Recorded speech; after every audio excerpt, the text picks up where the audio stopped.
Welcome to the Book Dormer. Today we're doing the July 2024 read. So what got read? It was definitely a different kind of month. In fact, there was even an unintentional theme. So it had two physicals complete, only two, which is kind of definitely the lowest. I think that's my lowest physical book output in the year. Although one of them is quite large, and then I also had three audio books. So I was getting some projects done. You can see like those things got created. I got my double wide IKEA hack completed, which is just setting up for, well, Malazan when Malazan comes out. So those are ready to roll. Filmed a couple in August already, or in July. So that also cut in. This is the last day of July, but Gen Con starts tomorrow, and so I already was going to be pulled out for a few days in August. So I figured let's just get this out of the way. So first, let's go after the theme. The theme is the patriarchy, apparently, and not in the let's take them down sense. In the all the books are written by male authors. Unintentionally, I actually had never checked to see what one of the authors was. Was a lady or a fella, and it was one of those where they have the two-letter abbreviations in the front. So all gentlemen this month, one Brit, one Canadian, three Americans. Four of these books came across really well rated. I'm going to put it around the Independence Day / Olympic, getting you all pumped up for country, as the worst one was the British one, which is so rare, right? There's so many great British authors, and the author might be great. Maybe that book just didn't work for me. We'll talk about it. All right, let's get jamming on this. And before anybody gets worried, I've already started a book for next month that not only all fairly probably on the more Caucasian side of the male author. I've had at least two Asian Americans lined up for next month, and then try to get a little more diversity. Although one of them already in, like holy cow, sort of Kaigan. That book is great. Yeah, I'm mad it took that long for Page and Wick to send it. And it took a while, and then I had to finish off a book first. But let's get going. First off, a book that I absolutely loved. Fantastic. In fact, I loved it's a sequel. And we got a little theme today. All three audiobooks and one of the two physicals are sequels, which means we can't go super deep into them because I don't want to spoil the first book if you're interested in going after it. Maybe I'll do a spoiler one later. We'll talk about the whole series. So first one is Howling Dark, book 2 of the Sun Eater series by Christopher Ruccio. This is the big, super epic scale science fiction that is right now just dominating everything. This is the Expanse with a bigger scale. This is darker. This is more like, it actually feels a lot like epic fantasy done in sci-fi. Which, of course, there's other things that have done it, but this one just really has worked for me and spoke to me. There's definitely a resonance. I think I'm going to do a video just talking about that, just because I've finished it earlier in the month, and it's still just sitting with me. It's like, I want book 3. My library doesn't actually have it in yet in hardback, like the library editions. So hoping, again, this is a library edition. I do buy and like to support my authors, and I've got the ability to, so I'm always going to try to support my authors and buy copies of their books and whatnot. But this actually isn't out in the States in hardback. Not anymore. Right? Good luck finding it, and you're going to pay a ton, and it's not really supporting the author to pay on a resale market anyways. So instead, I'll get these off Broken Binding when the Sun Eater comes out sometime this year, or at least the orders are going to be sometime this year. And then I went after the other way to do it, of course, is I found the novellas, and I did get one of them in hardback at least. So I got a couple novellas off it. That's one between the first and the second, and one between second and the third. So it'll hold me through in the next few months. But for now, I'm talking about this. Wow, I'm trying to think of what you can say about this. First off, Christopher Ruccio. This was written in 2019. Christopher's American. I don't want to say it started slow. It started slower than the end of, say, Empire of Silence. But then, man, it was a slower read. I did not read it that quickly. I'd be like pop 50 pages in a day and then sit around and think about it for the next hour, because that's how good are the scenes. And he's very good at setting you up in something that's just going to resonate in your brain for a while. And then got to the ending, and it's like, oh my goodness gracious.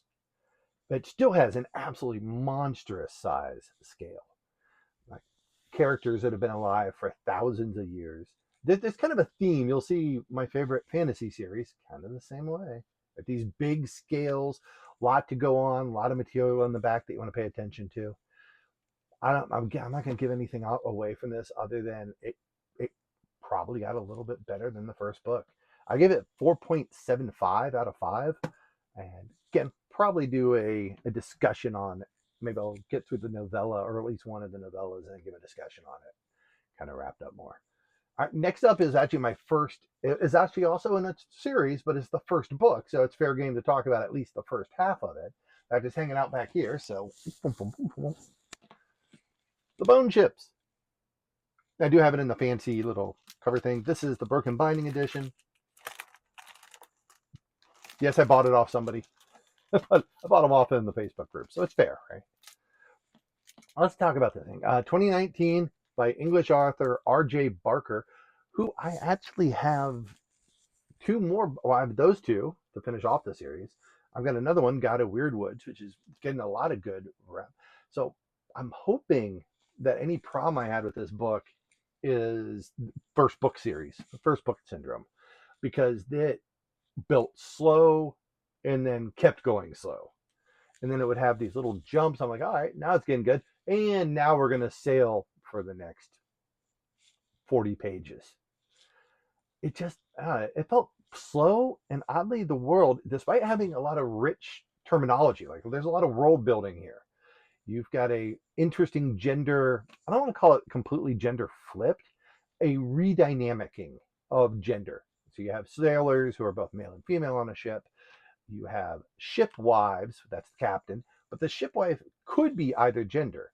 But amongst the people who really run society, it's being ran by ladies who have had children, and then there are men who try to be the kept. So they're trying to get, be brought on almost as like a courtesan. Our character, we've got John.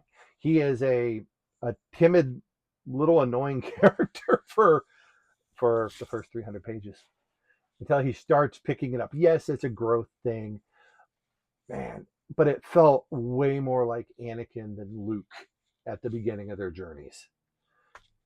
Right? I mean, if you that first movie with Anakin and the annoying characters running around making fart jokes, it felt more like that. He's beat down, he's browbeat. Somebody comes and steals and takes away his mantle as ship captain, but puts him in as the second in command, which the deck. I forgot it already. It's been a couple days. Like a lot of the terminology gets added, and you get to it, and there's a nice glossary in the back that you can go through the terms. And it's like, okay, I get the terms. I'm trying to follow through in what you're doing here. It just, I don't know. It felt forced. The world also feels very small. So they get sent. They're on a black ship, which is kind of a cool idea. It's a kind of seen it before, but it's a cool idea. It's a ship that is of criminals. And so they get sent to go do, the Suicide Squad missions. They're going to go do that. Everyone treats them like crap. Their ship is hard to get fixed because the good ships are going to get fixed first. The ships in this world are all made from these bones of some sort of whale, turtle, dragon thing that apparently used to be all around. And apparently the wood, despite the fact that you get to jungles and forest, that wood isn't appropriate for making boats because that's, yeah. So it's this idea, and there's a thing running through this. So these ships are in limited quantity. So as they get destroyed, they're not really being replaced at this point. And that leads to the big plot. They're going to go try to protect this creature as it's sailing around. One's been spotted. They're going to try to protect it. Others are going to try to harvest it to make a bunch of ships. Because he who makes the better ships can raid the other nation. Despite the fact that they all worship the same deities, they absolutely positively hate each other. Yeah, okay, there's a lot of precedents for that in the real world. And they're going to go at each other. And so it just was slow. It felt like a 400-page version of a 150-page first act. That's I hate to say it, because I wanted to like it. I paid for the series, and the series looks great on a shelf. I mean, check that out. Wow, man, looks good on a shelf. It's like artwork. But sometimes things just don't work for you. And it didn't really work for me. I give it like 2.75 out of 5. There's enough there that I'm like, oh, okay, well, if they're going to do this thing, it'll be good. And then it doesn't happen. And then you have parts, and it kind of felt generic. I hate to be that person, especially because it seems like it's a pretty popular series. It's weird. Sometimes things don't speak to you. I'll probably give the other series and the author a chance before going back after book 2. And maybe we'll see. Maybe I'll give it a chance again. See how far into book 2 I get before I get bored, or hopefully book 2 just takes off, right? Hopefully there's no more setup. We already set the scene. Now let's do some stuff, because the main character actually starts doing things near the end. Actually get some courage and get some conviction amongst him. So it'd be nice if that kept going. All right, 3 audios. First up, Dust of Dreams, 2009, book 9 of 10 of the Malazan Book of the Fallen. This is Steven Erikson's giant, super awesome series. Look, I'm 9 books in, and they're like 43 to 45 hours each, because I've been doing them on audio while I wait for physical hard copies. And yeah, we signed up over the weekend. If you're seeing this, because I'm trying to get this out tonight, there are still editions available on Broken Binding. So if you wanted to get yourself, they're not cheap. I mean, you're going to, at least in, I think it was 150 pounds plus shipping. So in American, that hits about like 220 by the time I get them. We all have our things, right? And Malazan, and I do realize some people call it Malazan. I've heard the author apparently calls it Malazan, but I read the audio. I did the audios, and it's Malazan, or it's Malazan, right? It's always Malazan. But without spoiling, let's see. We got gods, you've got war, you've got fear, you have deep epic philosophy, you have fighting, you have hope, you have just crazy characters doing what crazy characters would do in war, like just living it up, drinking every time. Like there's all sorts of characters in a massive, massive point of view characters. There are, I mean, between the series, look it up. There's at least 100 points of view characters. Like there has to be. It is huge, and the scale is monstrous, and the plots are deep, and there's a multiverse. I mean, there's all sorts of things going on. 4.7 out of 5. Absolutely fantastic. Right there with Howling Dark. Howling Dark and Dust of Dreams. I was doing them both at the same time, which probably slowed the physical reading down, because I was doing some projects and listening to some audio during it, not just walking the dog like I normally do. Next one up was, well, it's funny. The next one up is actually the 3rd audiobook I started in July, but it's the one I finished first, because we drove up to Canada for a vacation. And there's a whole bunch of Canadian books up there, or things I got out of Canada. So that's always fun. But on the drive up, I want to listen to something that I can listen to that I'm not super worried if the kids here. I've got 9 and 14 right now. And yeah, I'm okay with them hearing Dungeon Crawler Carl. So book 3, Dungeon Anarchist Cookbook, came out in 2021. Matt Dinneman, American. Little aside, he is doing special editions, so you can get him off his website. He's doing a special edition for at least book 1 and hopefully more. So I went for it. Again, nothing like buying the audio and the physicals, right? I don't do it much because I'm usually either or, but this I'm going to want to follow through and go back with it. So Carl's back. This is on a train level. So if you haven't ever seen it, it's a lit RPG. And so picture every time you go to a different level, you have so long to get off the level, you got to accomplish your task or you die. Move down to the next level, and every level is different. This level is a train level. So there's just moving trains and all sorts of new creatures, new enemies to face. Carl, with his getting stronger in his morals, he is definitely wanting to save people, and he definitely is mad at the people running it. So you've got new powers, new friends, old friends. He's actually reconnecting with some people in this one. You've got betrayal. You have just tons of fun. The book is fun. And puzzles, I gave it a straight 5 out of 5, which I don't do that many of. I think that audio-wise, that might be the 3rd of the year. And then partially audio, because if you're doing audio, I'm not talking about just the book. I'm also talking about the performance, and Jeff Hayes is just fantastic. And this is not the full version off This is the Audible edition, or well, the edition that's on Audible, which is narrator, and he's just a fantastic narrator. The Soundbook Studios also does a version where they have like full on background sound effects and things going. And I find I actually like the narrator version better. Meh, interesting, but he's that entertaining. Like it is over the top good. And it is one of those things that it will put earworms into you that you will be repeating all the time. New achievement. I do that all the time now. I do it in class. I teach online, and sometimes I drop that.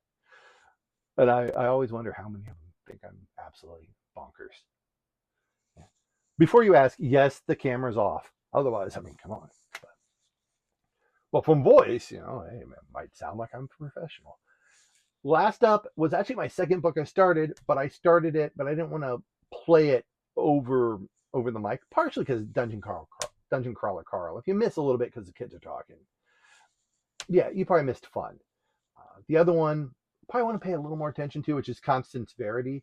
This was Constance Verity Destroys the Universe, the third book out of 3. So we actually have a completed series.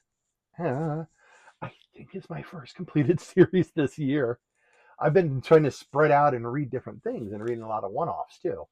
And so I've got a lot of beginnings, a lot of book 1s where book 3 or may not be out yet. Or in the case of the Ruccio, the Sun Eaters, book 7 isn't out yet. All right, Constance Verity. This is A. Lee Martinez from the States, 2022 book. And this is the conclusion. You know what's funny? It is clever, subtle. The jokes oftentimes get more about, all right, that was pretty cool, rather than the Dungeon Crawler Carl. That's a hard word to say, by the way.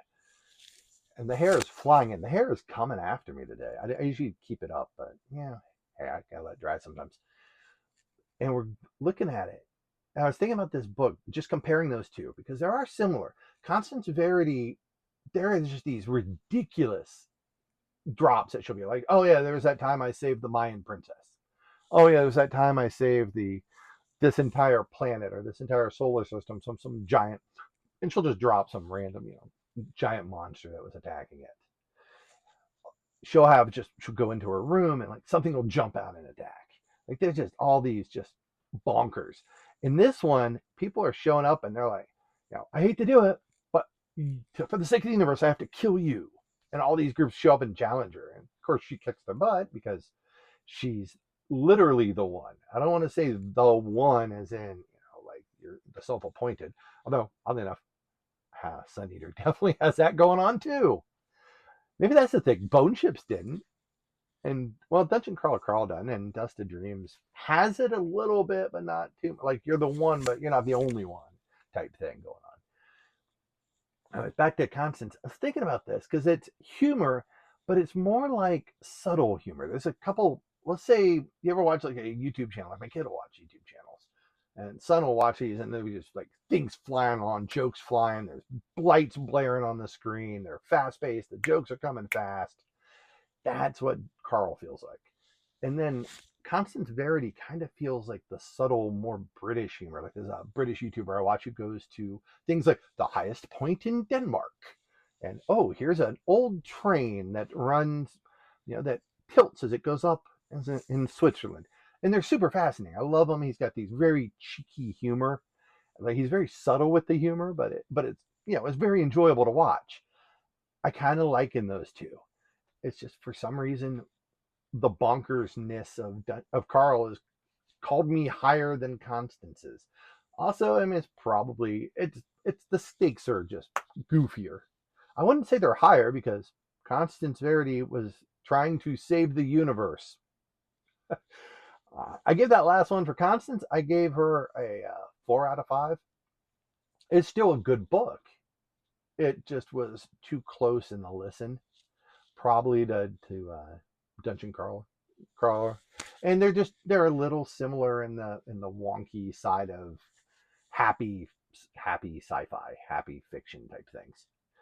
So that was them. That was 5. As I already mentioned, next month, I'm gonna spoil.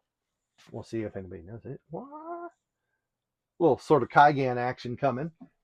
Already started. I'm about 150 pages in. I was hoping to get farther because she's actually at Gen Con ML Wang is going to Gen Con, so I was going to stop by and, I don't know, see if I can get her to doodle on my book or something. You know how that goes. And then also Jade City should be showing up. So I know I've been trying to do it in French. Oh, that went kind of poorly. Maybe I need to up my skills a little bit first. It was too much looking up. It was like one page at a time. All right, well, that was the July reads. Let's go to the big bingo board for a disappointing amount of things on big bingo. We're not going to have a lot of bingo adjustments here. Let's hit it. Time for our July magnet update. This is Reddit's R Fantasy, the bingo. Right? They put out 25 challenges, so you got to fill every square to complete your bingo. And they have a hard mode. In fact, they have a couple other modes, including hero mode, where you give reviews of all your books you're going to put up, which, this counts.